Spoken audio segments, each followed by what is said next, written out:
તો તમારા જીવનમાં સારા પાવે એની માટે અમે પ્રેમથી તમને આ વાત કરીએ છીએ.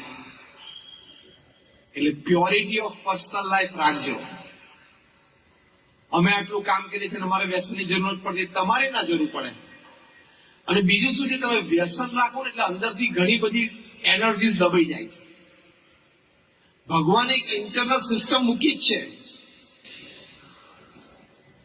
જેમ ઇમ્યુન સિસ્ટમ છે ને, રોગ પ્રતિકારક શક્તિ, એમ એવી શક્તિ છે ભગવાને દરેકમાં મૂકી છે કે સ્ટ્રેસ, ટેન્શન, થાક એની સામે લડી શકે.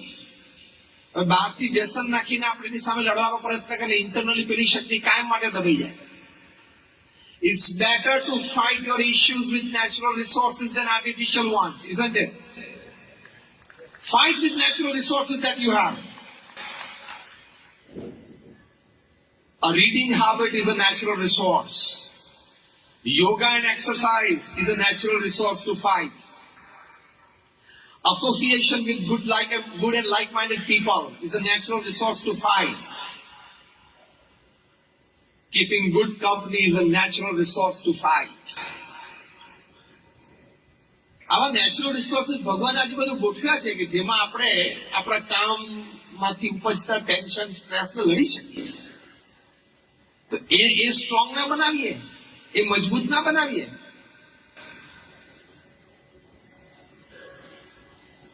તો પ્યોરિટી ઇન પર્સનલ લાઈફ. ત્રીજી વાત છે કે ડિઝાઇન ઓફ ધ ઇન્ટરનલ સ્ટ્રક્ચરમાં your relations with your family members, your relations with the people around you, that is your human relations. પ્રમુખ સ્વામી મહારાજને એક વખત કોઈ પ્રશ્ન પૂછેલો કે તમારી આસપાસના વ્યવસ્થાપકો, સેવકો બદલાય તો તમને ફાવે? પ્રમુખ સ્વામી મહારાજ એક સરસ વાક્ય બોલ્યા, અને એ વાક્ય એમના જીવનમાં ચરિત્ર તમે જોયેલું છે કે મને બધે ઠેકાણે બધા સાથે કાયમ ફાવે. શું એડજસ્ટમેન્ટ હશે લાઈફમાં? આપણે થોડી થોડી વાતમાં હોય તો કે નહીં ફાવે, હવે નહીં ગમે, હવે નહીં ચાલે, નહીં ચાલે, નહીં હવે નહીં ચાલે. અને પછી કે હવે શું કરવું છે? બસ હવે છૂટું કરવું છે.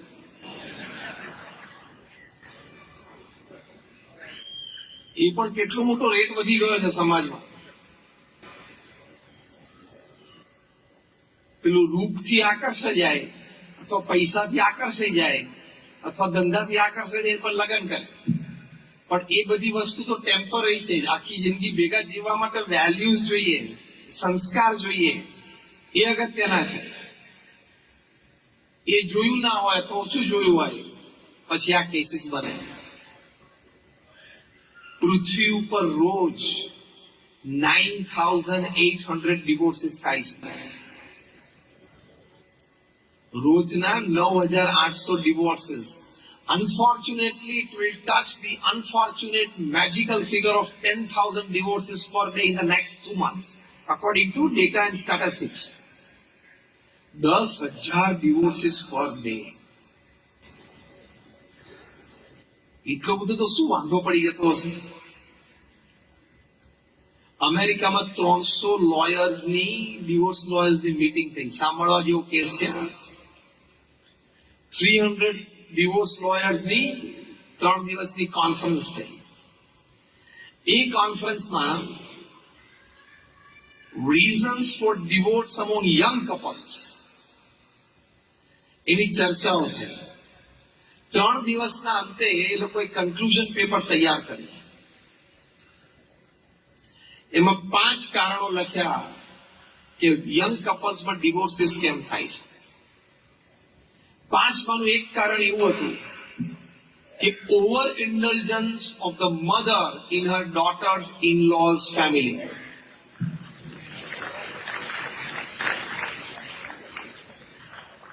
એટલે કે દીકરીના સાસરામાં દીકરીની માતાનું વધારે પડતું ઇન્વોલ્વમેન્ટ. રોજ તમે ફોન કરો કે બેટા શું કર્યું, સવારે કેટલા વાગે ઉઠ્યા, તાર સાસુ કેટલા વાગે ઉઠી હતી, બેટા સસરા શું બોલ્યા, બપોર તમે લોકો શું જમ્યા હતા, જમવામાં તારા હસબન્ડ ભેગા હતા કે નહીં, સાંજે પછી લોકો કેટલા વાગે આવ્યા, તાર સાસુ કેટલા વાગે બહાર ગયા હતા, કેટલા, vote the hair are you doing? આ હું પ્રેક્ટિકલ બોલું છું. કારણ કે I have a habit of talking practical. I don't talk theory. Am I talking practical? હાથ પાડો ને, તમારા બધાના ઘરમાં અમે એક બગ મૂકેલું છે, અમને બધી ઇન્ફોર્મેશન છે. Just on a lighter tone, આટલું બધું તમારે શું કામ ઇન્વોલ્વમેન્ટ કરવાનું? ત્યાં શંકા કુશંકાઓ જાય, જાત જાતની વાતો અમારા ઘરની ઘરે કે છે, આવી બધી વાતો ઉભી થાય. પ્રમુખ સ્વામી મહારાજ વલ્લભ વિદ્યાનગરમાં હતા ને એક વ્યક્તિ પ્રભુદાસભાઈ 2 કંકોત્રી લઈને આવ્યા અને પ્રમુખ સ્વામી મહારાજને આવીને કહ્યું કે સ્વામી મારી બંને દીકરીનું લગ્ન નક્કી થયું અને આ 2 કંકોત્રી અને એક જ માંડવે 2 દીકરીના લગ્ન છે, બસ આપ આશીર્વાદ આપો, 2 દીકરી સુખી થાય. પ્રમુખ સ્વામી મહારાજ એમના હાથમાંથી આ કંકોત્રી લઈ ભગવાનને ધરાવી પુષ્પ મૂકી અને બંને કંકોત્રી પ્રભુદાસભાઈને હાથમાં આપી કે અમે પ્રાર્થના કરી છે 2 દીકરીઓ એમના સાસરે સુખી થાય. પછી પ્રમુખ સ્વામી મહારાજ એમનો હાથ પકડીને જે વાત કરીને એ બહુ સમજવા જેવી વાત છે. પ્રમુખ સ્વામી મહારાજે કહ્યું કે તમારી દીકરી સાસરે જાય છે તો એને સલાહ આપજો કે બેટા ત્યાં ઘર નવું છે, ત્યાંના લોકોની રીતભાત આપણા ઘર કરતા જુદી હોય, ત્યાંના લોકોની ઉઠક બેઠક બોલચાલની રીત આપણા કરતા જુદી હોય, ત્યાંના લોકોના ચા નાસ્તા ખાવા પીવાના સમય અને ટેસ્ટ એ આપણા ઘર કરતા જુદા હોય. તો 2 વર્ષ સુધી ત્યાં ભણવાનો પ્રયત્ન કરજે. 2 વર્ષ સુધી કોઈ સજેશન કરવાનું નહીં અને 2 વર્ષ સુધી ત્યાં ભણવાનો પ્રયત્ન કરવાનો અને મૌન રહેવાનું. પછી પ્રમુખ સ્વામી મહારાજે સલાહ આપી બીજી. આ તો શું થાય કે અત્યારે છે ને કોન્ફ્લુઅન્સ જનરેશન છે, એમાં શું છે અત્યારે 80% હાઉસહોલ્ડમાં માતાઓ જે છે જે મધર ઇન લો બને છે, લોકો ગ્રેજ્યુએટ છે અથવા ગ્રેજ્યુએટ થી ઓછા ભણેલા છે, ગ્રેજ્યુએટ એવો છે એનાથી ઓછા ભણેલા છે. અને હવે જે દીકરીઓ ભણીને સાસરે જાય છે બધી MBA થયેલી છે, ફાર્મસી થયેલી છે. એટલે આપણી આ પેઢી છે ને જે અત્યારે આપણે અહીંયા બધા બેઠા છે એમાં કોન્ફ્લુઅન્સ જનરેશન છે, જૂનું ને નવું પાણી ભેગું થયું છે, એટલે ફ્રિક્શન વધી ગયું છે. એટલે શું તમે તમારી પેલી MBA થઈને છોકરી કહે એટલે બીજા દિવસે ઘરે જઈને સલાહ આપે એટલે મધર ને એટલે કે સાસુ ને કે મોમ એકચ્યુઅલી યુ સી આપણું રેફ્રિજરેટર છે ને આ ડિરેક્શનમાં હોવું જોઈએ. હવે આ ડિરેક્શનમાં જે પડ્યું છે ને એ છેલ્લા 8 વર્ષથી પડ્યું છે અને ઘરમાં બધાને ફાવી ગયું છે. તું જલ્દી ફવડાવી દે, તું રેફ્રિજરેટર ફેરવી છે એટલે તું ફરી જઈશ. આઈ એમ ટોકિંગ પ્રેક્ટિકલ. પ્રમુખ સ્વામી મહારાજ આ બોલ્યા કે 2 વર્ષ સુધી તમે વિશ્વાસ સંપાદન કરો, તમે પ્રેમ સંપાદન કરો, તમે ઘરના સભ્ય બનો. ત્યાં સુધી કોઈ સજેશનની જરૂર નથી, રાતોરાત કઈ સુધારી દેવાની જરૂર નથી. બીજું પ્રમુખ સ્વામી મહારાજે કહ્યું હવે આ અગત્યનું છે, આ સમાજ આપણો બેઠો છે એટલે મારે સામાજિક વાત કરવાની છે. Am I going on the right track? Pramukh Swami મહારાજે બીજી વાત કરી કે તમારી દીકરીઓને 2ને કહેજો કે સાસુ સસરા કદાચ ટોકે વઢે તો સામું તો ન જ બોલે, એ આપણે વડીલોની મર્યાદા છે. એના કરતા પણ એક ભારે વાક્ય ત્રીજું, કારણ કે એમનો અનુભવ હતો, 3.5 લાખ ઘરોમાં જાતે ગયા છે, દુનિયાના 60 દેશોમાં 18,000 ગામોમાં જાતે ગયા છે. એટલે first hand experience of family life, social life. પ્રમુખ સ્વામી મહારાજે કહ્યું કદાચ સાસુ સસરા ખોટું વઢે, ખોટું ટોકે તો એ વખતે તો સામું નહીં જ બોલવાનું અને હા ખોટું સહન પણ નહીં કરવાનું. 2 દિવસ પછી વાતાવરણ શાંત હોય, આપણું પ્રમુખ સ્વામી મહારાજ બોલે છે અનુભવ પરથી કે 2 દિવસ પછી વાતાવરણ શાંત હોય ત્યારે પ્રેમથી બેસીને કેવું પપ્પા તમે આ વાત કરતા હતા પણ વાત આમ હતી, મમ્મી તમે વાત કરતા હતા પણ વાત આમ હતી. તો પ્રમુખ સ્વામી મહારાજ કે સાસુ સસરાને પણ એમ થાય કે દીકરી સંસ્કારી છે, એ સામે બોલતી નથી, એ સાચી હતી તો એ સામું ના બોલ્યું, તો એને ગુણ આવે અને તમારું બોન્ડિંગ સ્ટ્રોંગ થાય ફેમિલીમાં. આ તો તમારી દીકરી ગમે તેને ભણેલી હોય, એ સાસુ સસરા સામે એકવાર પણ હાથ લાંબો કરીને સામું બોલે એટલે her pharmacy goes to dustbin, her accountancy goes to dustbin, her IT goes to dustbin, her medicine goes to dustbin, everything goes to dustbin. બધું કચરા પેટીમાં ગયું, કારણ કે ભણ્યા પણ સંસ્કાર તો લીધા નહીં. વડીલોનો આદર તમે ઘરમાં નહીં રાખો તો ઘરની વ્યવસ્થા કેવી રીતે ચાલશે, સમાજનું સંગઠન કેવી રીતે ગોઠવાશે? અને એક જગ્યાએથી તમે છૂટા પડો, છૂટા છેડા લઈને એક જગ્યાએથી જુદા પડો તો બીજી જગ્યાએ દેવનો દીકરો આવવાનો છે. બીજી જગ્યાએથી છૂટા પડો ત્રીજી જગ્યાએ પાછો દેવનો દીકરો આવવાનો છે. Life is tolerance, acceptance, એપોલોજીસ and compromise. આ હું એક ફોર્મ્યુલા બનાવી છે મેં, એવું શીખવાડું છું બધાને. TAAC formula, take formula, TAAC. T is tolerance, A is acceptance, again A is apology, અને C is compromise. આ બધાએ કરવું પડે, પુરુષ હોય કે સ્ત્રી હોય, ધંધા ઉપર હોય કે ઘરે હોય. આ ચાર ગુણો બધાએ કેળવવા પડે. તમારે દીકરા દીકરીને નાનપણથી ટ્રેન કરવાના, બેટા થોડું સહન તો કરવું જ પડે, ખોટું પણ સહન કરવું પડે, જીવનનો એક ભાગ છે. See, you have a very clear choice. Choice number 1, respect differences and keep relations. Choice number 2, disrespect differences and forget the relations. Which choice is better? Bolo. 1 is better. એટલે ડિફરન્સીસ ને રિસ્પેક્ટ કરવા પડે. ગમે તેવું couple હોય ને, અને couple of the city એનું અવોર્ડ એને મળ્યો હોય, મેયર આપ્યો કે આપણા સિટીનું બેસ્ટ કપલ દેખાય છે, તો પણ એમાં 60-40 નો રેશિયો હોય. 60% બધું બેસ્ટ હતું, 40% તો ટોલરન્સ અને કોમ્પ્રોમાઇઝ ઉપર જવું જ પડે. Talking practical. પ્રમુખ સાહેબ મહારાજ આ બોલ્યા કે 2 વર્ષ સુધી તમે વિશ્વાસ સંપાદન કરો, તમે પ્રેમ સંપાદન કરો, તમે ઘરના સભ્ય બનો, ત્યાં સુધી કોઈ સજેશનની જરૂર નથી. રાતોરાત કઈ સુધારી દેવાની જરૂર નથી.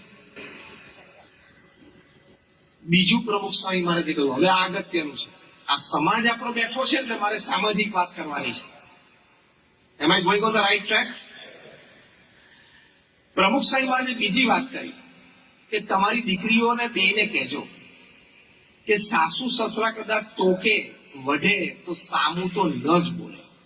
એ આપણે વડીલોની મર્યાદા છે. એના કરતા પણ એક ભારે વાક્ય ત્રીજું, કારણ કે એમનો અનુભવ હતો. 3.5 લાખ ઘરોમાં જાતે ગયા છે, દુનિયાના 60 દેશોમાં 18,000 ગામોમાં જાતે ગયા છે. એટલે first hand experience of family life, social life. પ્રમુખ સાહેબ માટે કહ્યું, કદાચ સાસુ સસરા ખોટું વઢે, ખોટું ટોકે, તો એ વખતે તો સામું નહીં જ બોલવાનું. અને હા, ખોટું સહન પણ નહીં કરવાનું. 2 દિવસ પછી વાતાવરણ શાંત હોય. આપણું પ્રમુખ સાહેબ મહારાજ બોલે છે અનુભવ પરથી કે 2 દિવસ પછી વાતાવરણ શાંત હોય ત્યારે પ્રેમથી બેસીને કેવું, પપ્પા તમે આ વાત કરતા હતા પણ વાત આમ હતી, મમ્મી તમે વાત કરતા હતા પણ વાત આમ હતી. તો પ્રમુખ સાહેબ મહારાજ કે સાસુ સસરાને પણ એમ થાય કે દીકરી સંસ્કારી છે, એ સામે બોલતી નથી, એ સાચી હતી તો એ સામું ના બોલી, તો એને ગુણ આવે અને તમારું બોન્ડિંગ સ્ટ્રોંગ થાય ફેમિલીમાં.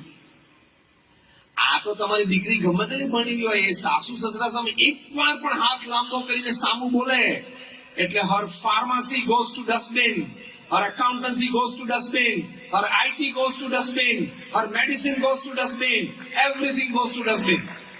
બધું કચરા પેટીમાં ગયું, કારણ કે ભણ્યા પણ સંસ્કાર તો લીધા નહીં. વડીલોનો આદર તમે ઘરમાં નહીં રાખો તો ઘરની વ્યવસ્થા કેવી રીતે ચાલશે? સમાજનું સંગઠન કેવી રીતે ગોઠવાશે? અને એક જગ્યાએથી તમે છૂટા પડો, છૂટા છેડા લઈને એક જગ્યાએથી જુદા પડો તો બીજી જગ્યાએ દેવનો દીકરો આવવાનો છે.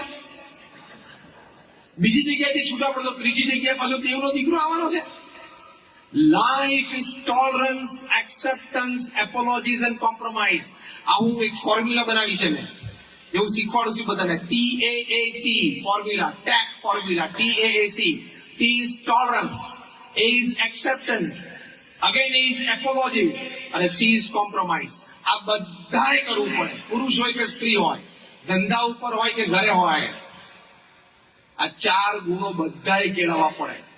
તમારે દીકરા દીકરીને નાનપણથી ટ્રેન કરવાના, બેટા થોડું સહન તો કરવું જ પડે, ખોટું પણ સહન કરવું પડે, જીવનનો એક ભાગ છે. See, you have a very clear choice. Choice number 1, respect differences and keep relations. Choice number 2, disrespect differences and forget the relations. Which choice is better? Bolo. 1 is better. એટલે ડિફરન્સીસ ને રિસ્પેક્ટ કરવા પડે. ગમે તેવું couple હોય ને, અને couple of the city એનું અવોર્ડ એને મળ્યો હોય, મેયર આપ્યો કે આપણા સિટીનું બેસ્ટ કપલ દેખાય છે, તો પણ એમાં 60-40 નો રેશિયો હોય. 60% બધું બેસ્ટ હતું, 40% તો ટોલરન્સ અને કોમ્પ્રોમાઇઝ ઉપર જવું જ પડે.